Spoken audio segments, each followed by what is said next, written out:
चलो बच्चों, आज हम चर्चा करेंगे मुगल वंश के जितने भी शासक हुए हैं उसके बारे में। तो आपको पहले ये जानकारी दे दें कि मुगल वंश की स्थापना कैसे हुई। मुगल वंश की स्थापना जो है, पानीपत के प्रथम युद्ध में बाबर ने इब्राहिम लोदी को परास्त करके भारत में मुगल वंश की स्थापना की। तो बाबर जो है पानीपत के प्रथम युद्ध में इब्राहिम लोदी को तो परास्त कर दिया, लेकिन एक भारत का एक शक्तिशाली राजा था जिसका नाम था राणा सांगा। राणा सांगा को बिना परास्त किए मुगल साम्राज्य मजबूत नहीं हो सकता था।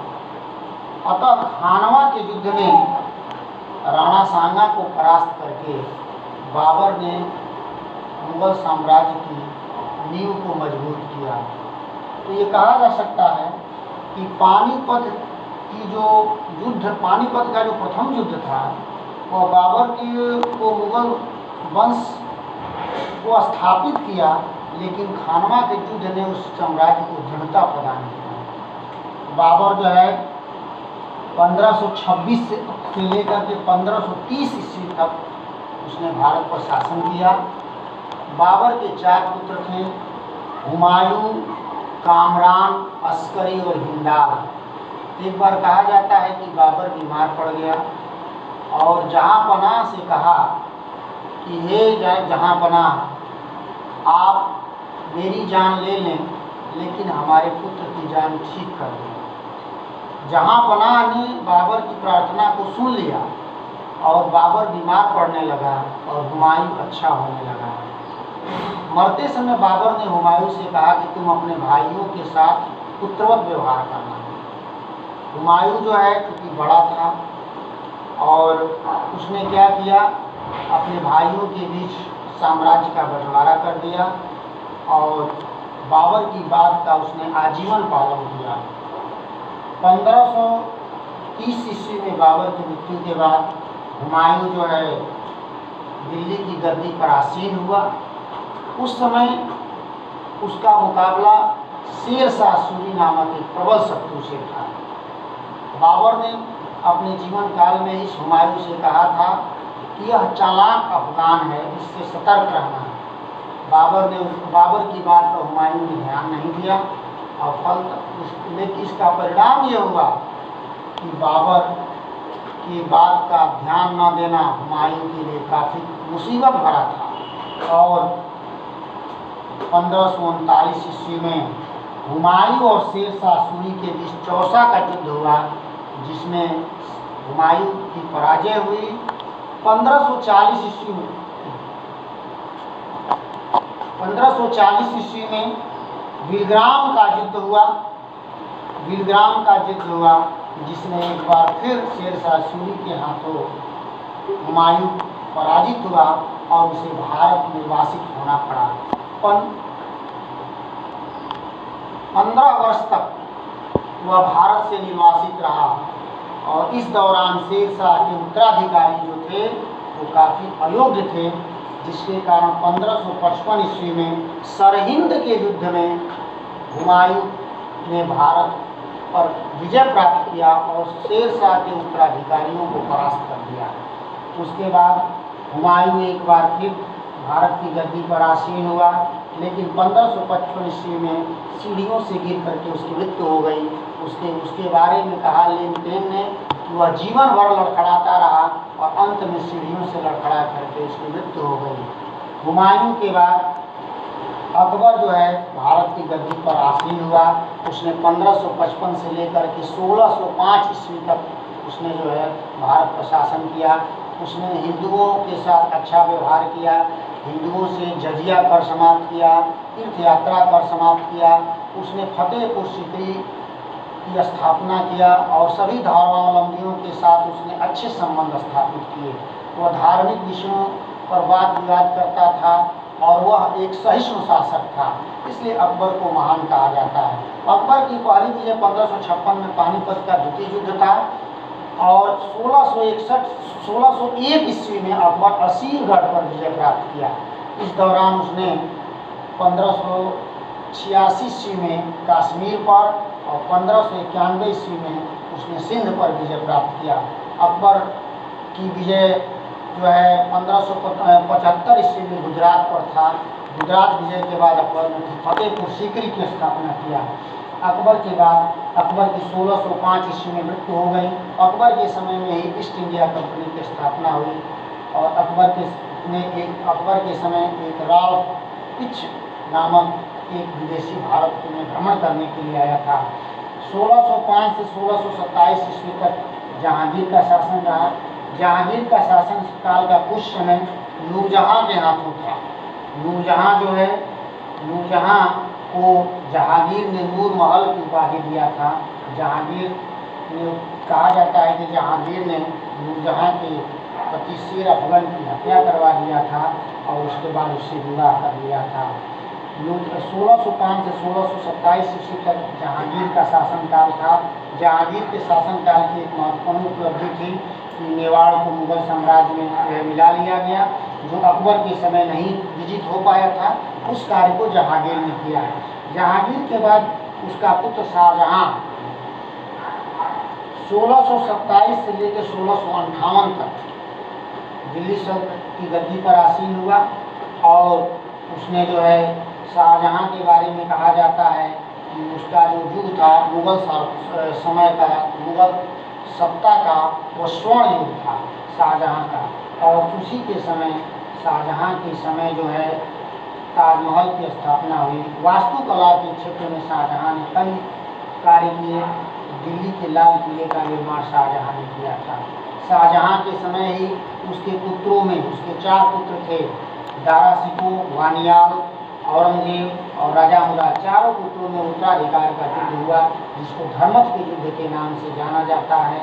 और इस युद्ध में अपने तीनों भाइयों को औरंगजेब परास्त करके वो गद्दी पर आसीन हुआ और शाहजहां को कैद में डलवा दिया। और शाहजहां को कैद में डलवाने के बाद 10 वर्ष तक शाहजहां कैद में रहा और उसके बाद उसकी मृत्यु हो गई। लगभग 1627 से 1658 तक शाहजहां का शासन था। 1658 से लेकर के 1707 ईस्वी तक औरंगजेब का शासन था। ये वास्तविक मुगल बादशाह था जिसने मुगल साम्राज्य को काफ़ी सुदृढ़ किया। औरंगजेब के शासनकाल में मुगल साम्राज्य का सबसे ज़्यादा विस्तार हुआ। औरंगजेब ने दक्षिण भारत तक मुगल सत्ता का विस्तार किया। औरंगजेब के बाद बहादुर शाह जफर द्वितीय, बहादुर शाह जफर प्रथम गद्दी पर बैठा। उसके बाद बहादुर शाह जफर प्रथम, उसके बाद जहादर शाह, उसके बाद फरुखसियर, उसके बाद मोहम्मद शाह। बहादुर शाह जफर का शासनकाल 1707 से 1712, जहादर शाह का शासनकाल 1712 से 1713, फरुखसियर का शासनकाल 1713 से 1719, मोहम्मद साहब का शासनकाल 1719 से 1754, 1719 से 1748। मोहम्मद शाह के शासनकाल में बक्सर का युद्ध हुआ था और इस बक्सर के युद्ध में ये तीन की संयुक्त सेना, अवध का नवाब शुजाउद्दौला, मुगल सम्राट शाह आलम द्वितीय और ये मीर कासिम, तीनों की संयुक्त सेनाओं के द्वारा ये औरंगजेब वो क्या कहते हैं अंग्रेज और तीन की संयुक्त सेनाओं के बीच मुकाबला हुआ। अंग्रेजी सेना का नेतृत्व हेक्टर मुल्लों ने किया था और इसी के शासनकाल में बक्सर का युद्ध हुआ। ये मोहम्मद साहब भी उस बक्सर के युद्ध में भाग लिया था, लेकिन अंग्रेजों की सेना से ये पराजित हुई। तीनों की संयुक्त सेनाएं पराजित हुई बक्सर के युद्ध में। बक्सर के युद्ध का नेतृत्व हेक्टर मुल्लों ने किया था। तो ये 1900 से लेकर 1748, 1748 से लेकर 1754 तक मोहम्मद शाह का शासनकाल था। मोहम्मद शाह को रंगीला बादशाह कहा गया है।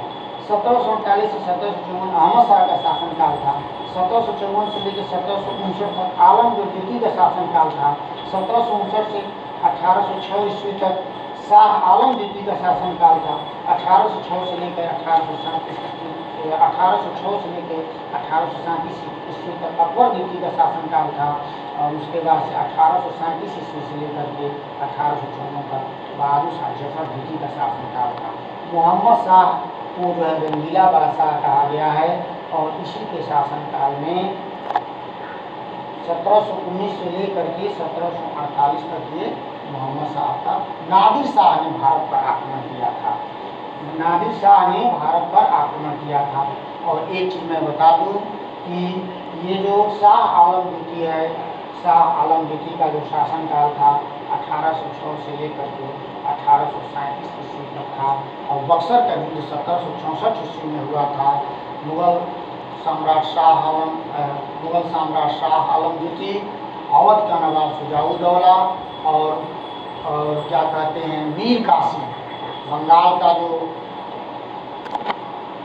नवाब था, पूर्व नवाब था मीर कासिम, इन तीनों की संयुक्त सेनाओं और अंग्रेजी सेना का नेतृत्व हेक्टर मुगलों ने किया था। उस युद्ध में अंग्रेजों की विजय हुई और भारत को वो वास्तविक शासक बन गए बक्सर युद्ध के बाद। बक्सर का युद्ध ने अंग्रेजी साम्राज्य की सुंदरता को, अंग्रेजी साम्राज्य की सर्वोच्चता को प्रदान किया, शुद्धता को प्रदान किया। जिस तरह से पानीपत का द्वितीय युद्ध मुगल साम्राज्य की शुद्धता को प्रदान किया, उसी तरह से इसका जो युद्ध था, ये बक्सर का जो युद्ध था, अंग्रेजी साम्राज्य को भारत में प्रतिष्ठापित करने का कार्य किया। प्लासी के युद्ध ने अंग्रेजों का भारत में प्रवेश द्वार खोला, लेकिन बक्सर के युद्ध ने अंग्रेजी साम्राज्य को भारत में नूतन मजबूत करने का कार्य किया। अकबर द्वितीय के बाद बहादुर शाह जफर द्वितीय के शासनकाल में 1857 की क्रांति हुई थी और 1857 की क्रांति का नेतृत्व बहादुर शाह जफर द्वितीय ने किया था। बाद में 1857 की क्रांति विफल होने के बाद बहादुर शाह जफर को रंगून भेज दिया गया और वहीं उनकी मृत्यु हो गई, जेल में उनकी मृत्यु हो गई। मुगल वंश के पहले आपको मालूम है कि लोधी वंश का शासन था, लोधी वंश के पहले सैयद वंश का शासन था, सैयद वंश के पहले आपका तुगलक वंश का शासन था, तुगलक वंश के पहले खिलजी वंश का शासन था और खिलजी वंश के पहले दास वंश का शासन था। दास वंश की स्थापना जो है कुतुबुद्दीन ऐबक ने 1206 से 1210 ईस्वी तक किया। उसके बाद आराम शाह ने 1210 से 1211 तक, उसके बाद इल्तुतमिश ने 1236 से 1240 ईस्वी तक, उसके बाद बहराम शाह ने 1240 से 1242, उसके बाद अलाउद्दीन मसूद शाह ने 1242 से 1246, उसके बाद नासरुद्दीन महमूद ने 1246 से 1266, उसके बाद बर्बर ने 1266 से 1290 और उसके बाद कैकुवाद ने किया कुछ वर्ष तक, कुछ महीने तक, और उसके बाद कयूम अर्श ने जो है एक अल्पवयस्क बालक था वो उसने शासन किया और उसके बाद जलालुद्दीन फिरोज शाह खिलजी ने कयूम अर्श की हत्या करके खिलजी वंश की स्थापना किया। तो ये आज का क्लास है और अच्छा ये आशा मैं करता हूँ विद्यार्थी इसका अधिक से लाभ उठाएंगे।